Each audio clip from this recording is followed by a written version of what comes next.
Please subscribe to our YouTube channel. Like and share this video. ఆయుధము ధరింపను తిరుపతి వెంకటకవులు చెప్పారు. అసలు ఆయుధము ధరించను అన్నాడు. ఆయుధము ధరింపను అని కగ్గముగా ఒక పట్ల ఊరకే సాయము చేయువాడ. చూడయ్యా, 10,000 మంది నారాయణాక్ష గోపకులు, 10,000 మంది సాయుధులు, ఆయుధధారులందరూ ఒకవైపు ఉన్నారు. నేనొక్కడనొక్కవైపు, నేనొక్కడిని ఒకవైపు ఉన్నాను.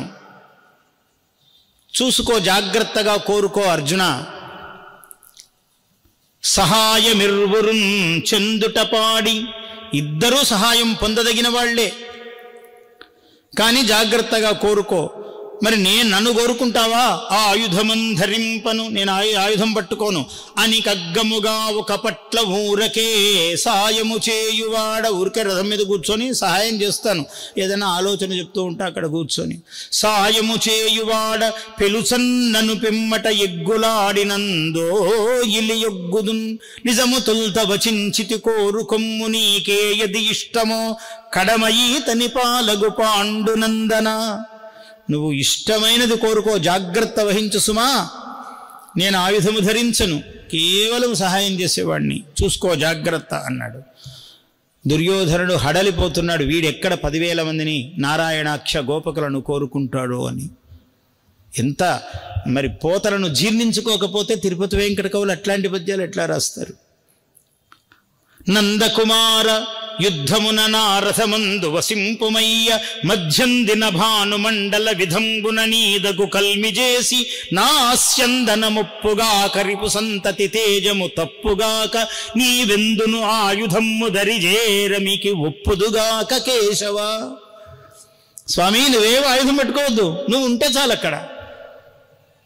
మధ్యందిన భానుమండల విధంబున, మధ్యందిన మార్తాండు ప్రచండ సూర్యుడు ఎలా ఉంటాడో నువ్వు అలా రథంలో కూర్చుంటే చాలు. సర్వము నిర్వహించదన్, నువ్వు అట్లా కూర్చుంటే అనుగ్రహం చాలు స్వామి అన్నాడు. వాడు మహాభక్తుడు, భగవంతుడిచ్చేవి కోరుకోలేదు, భగవంతుడిని కోరుకున్నాడు. భాగవత సారాంశం ఏమిటంటే భగవంతుడిచ్చేవి కోరుకోరాదు, భగవంతుణ్ణి నీవే కావాలని కోరుకోవటమే. అందుకనే సత్యభామ రక్తి కన్నా రుక్మిణీదేవి భక్తి తులసీదళమై ఎక్కువ తూగింది. అది భాగవత రహస్యం.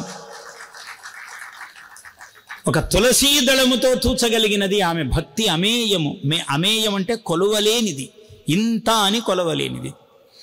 అందువల్ల ఆమె భక్తికి లొంగాడు స్వామి. ఆ రహస్యమే భాగవతం చెప్తుంది. ఏం కావాలిరా అని అడిగితే నువ్వే కావాలి.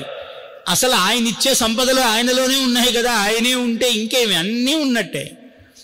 ఇది అడుగుతావా, అది అడుగుతావా, అది అడుగుతావా, ఎన్నని అడుగుతావు నువ్వు? ఆయన్నే అడిగితే అయిపోయింది. ఆ త్యాగము రావాలి, ఆ యోగము రావాలి, ఆ భోగము కలగాలి. అది భాగవతం. భాగవతంలో రహస్యమే అది. Please subscribe to our YouTube channel. Like and share this video.